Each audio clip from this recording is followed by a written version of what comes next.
at least in a fresh air, kind of. Thank you. Senator Sifuna, and then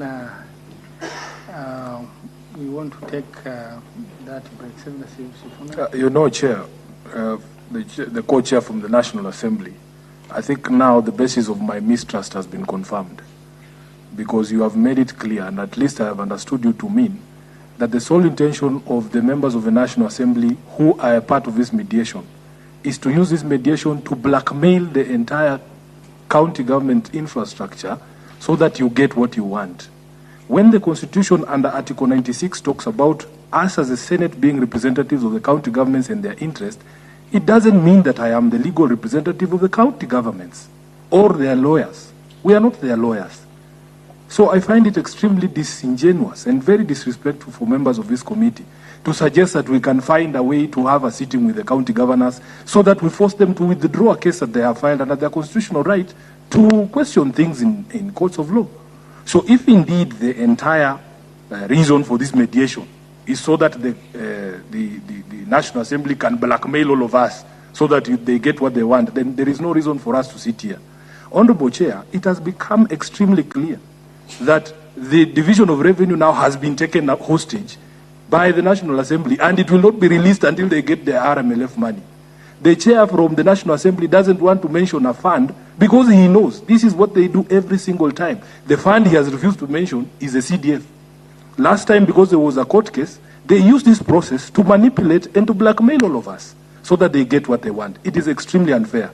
And because Honorable Undo has taken time to read to me my roles, I also want to remind him that under Article 95(2), the National Assembly is required to resolve issues of concern to the people, not issues of concern to members of the National Assembly. It cannot be that you always front-load issues of CDF and RMLF because they are of concern to members of the National Assembly, are not of concern to the people. Even when you are mentioning this issue of the presidential memorandum, you are threatening us that we will not be able to raise 2/3 in both houses. Yet, just last week, a few weeks ago, there was a grave matter here where raising 2/3 of the members of the National Assembly and the Senate was not a problem. Where have those 2/3 gone? No wonder the public are criticizing us, that when it is issues to do with us, politicians, it's very easy for us to raise these numbers. But when it is questions to do with the public, Honorable Oundo, in your county in Busia, the question of CHPs, the question of the state of healthcare is a matter of concern to the people.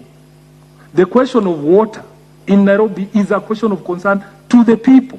It should be the foremost thinking of any member of the National Assembly, because that is what 95(2) requires you to do.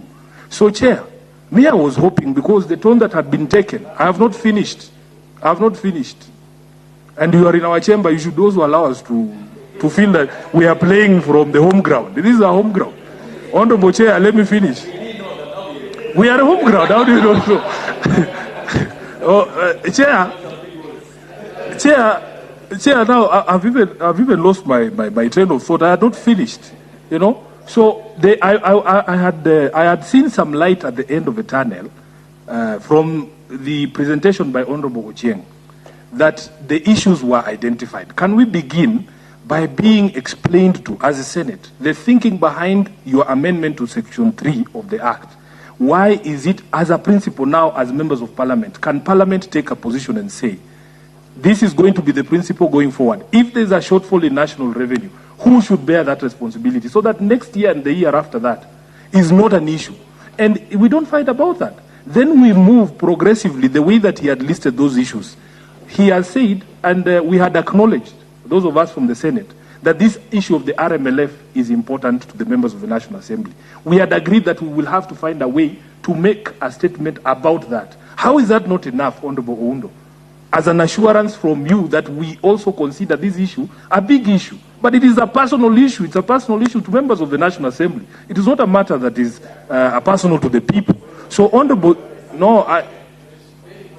he's disrupting my train of thought. Honorable Chair, so can we be told now by the members of the National Assembly, are they saying that unless we have a solution, unless we assure Honorable Undo that I'll go and find the Council of Governors and tell them to withdraw their case, that this mediation cannot go on? Is that what they are saying? Because if that is what they are saying, then we can also draw certain lines in the sand. We will not be used to blackmail other institutions that we have no control over. Honorable Undo. First of all, I want to put it on record. RLMF is not for members of parliament. CDF is not for the members of parliament.